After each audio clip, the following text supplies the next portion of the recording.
저는 올해부터 섬기는 교회에서 유치부를 맡으면서 부담이 너무 많이 생겼었습니다.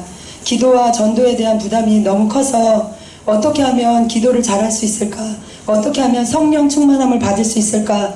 항상 고민이었어요. 그런데 갑상선이 심해서 또 몸으로 막 열심히 나가려고 해도 그렇게 새벽 예배를 잘 나갈 수도 없었고 기도를 들게 할 수도 없었어요. 그래서 너무 답답한 마음에 유튜브로 검색을 했어요. 전도 간증, 성령 충만한 이분 간증 뭐 이런 걸 찾다 보니까 서모세 목사님의 말씀이 나오는 거예요. 그래서 처음에 이제 서모세 목사님을 유튜브를 딱 틀고 보는데 영춤을 추실 때 너무 이상하고 웃겼었어요. 그래서 좀 이상하다. 그래서 그냥 이제 안 보고 껐는데 좀 자꾸 생각이 나는 거예요. 이상하게.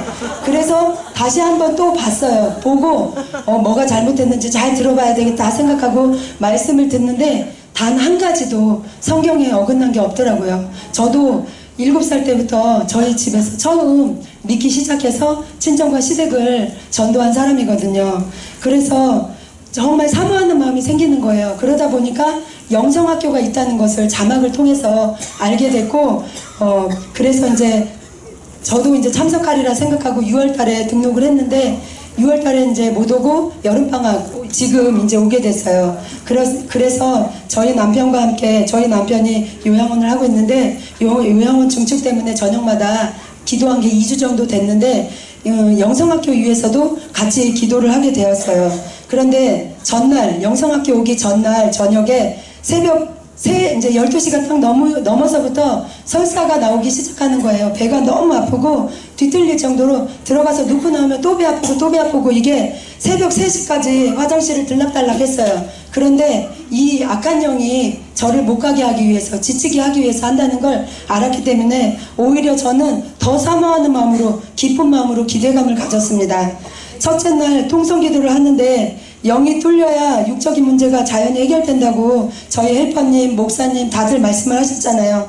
그래서 영적인 거 뚫어달라고 계속 기도하다 보니까 목이 이렇게 된 것 같은데 저녁 세미나에서 또 통성기도를 하는데 제 머리 위에 큰 맨홀 같은 게 생기더니 홍수가 났을 때 물이 한꺼번에 쏟아지는 것처럼 그 맨홀 속으로 물이 확 쏟아지는 거예요. 그러더니 저는 이제 뚫어진 걸 느꼈습니다. 그리고 오키 사역할 때는 저희 남편이 군 생활을 하는 동안에 저희 아이들과 20번이 넘게 이사를 하다 보니까 아이들이 스트레스 유전적인 거 해서 아토피가 좀 심해요. 그래서 두 아들의 아토피를 놓고 기도를 하니까 엄마들은 다 눈물이 나오잖아요. 그래서 우리 종민이와 동민이 아토피 치료해달라고 뜨거운 눈물로 기도를 하였습니다.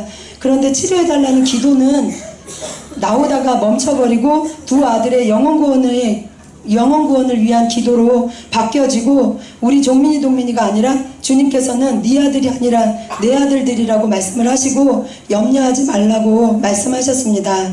양사라 목사님 말씀 듣다가 1, 2초쯤 환상을 보았습니다. 말 위에 병사가 타고 있는데 갑옷, 투구, 긴 칼까지 모두 빨간색으로 보였습니다. 말만 빨간색이 아니었고요.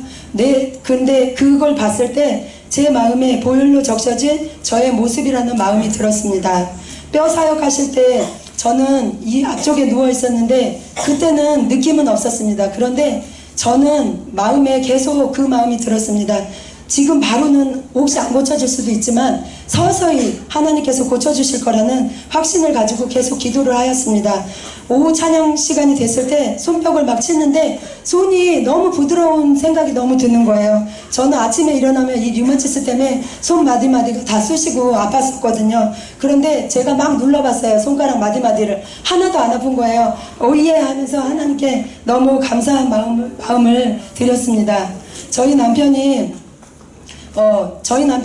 가까운 기도원에 1시간, 3시간만 갔다 와도, 당일만 갔다 와도 항상 본인이 이제 피곤하고 힘드니까 왜 빨리 안 오냐고 맨날 짜증내고 빨리 오라고 막 재촉하고 그랬었거든요.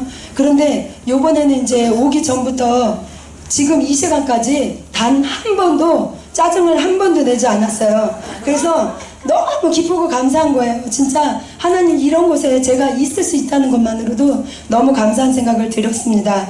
그리고 저희 남편이 이제 요양원 증축공사를 하고 있어서 같이 이제 기도했었는데 온 날 이제 전화 통화를 하게 됐어요. 그랬더니 난리가 났다는 거예요. 옆집에 또 앞집에 옆집 아줌마 앞집 아저씨가 쫓아와가지고 막 시끄럽게 한다고 막 난리를 하시고 시구청에 막 신고하고 그래서 공사가 중단됐다고 오히려 저희 남편이 야 너 좀 더 빡세게 기도해라 이러는 거예요.